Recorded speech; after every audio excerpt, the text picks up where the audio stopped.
আজকে আমি বানিয়ে নিচ্ছি আমার খুবই পছন্দের এবং এই গরমের মধ্যে খুবই প্রশান্তির একটা জিনিস, সেটা হচ্ছে কাঁচা আমের শরবত। এখানে আমি কাঁচা আমগুলো কেটে নিয়েছি আর কাঁচা আমের উপর আমি কিছুটা খোসা রেখে দিয়েছি।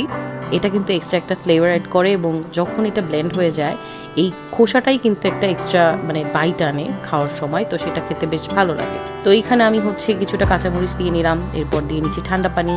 অনেকে হচ্ছে কাঁচা আমের শরবতে ধনিয়া পাতা, পুদিনা পাতা অনেক কিছু দেয়, আমি পুদিনা পাতাটা মাঝে মাঝে দিই, কিন্তু আজকে আমি কিছুই দিচ্ছি না, খুবই সাধারণ করে করছি, কিন্তু খেতে খুবই মজা লাগবে। এরপর আমি দিয়ে দিলাম হচ্ছে লবণ এবং এরপর দিয়ে দিচ্ছি চিনি।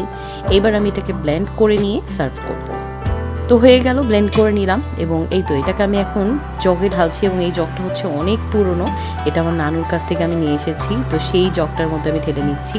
এই জগটা খুবই সুন্দর, খুবই কিউট, এটাকে আমি খুব সযত্নে রেখে দিয়েছি। মাঝে মাঝে যখন আমার মন চায় কিছু ঢেলে নিতে তখন আমি এটার মধ্যে ঢেলে সার্ভ করি।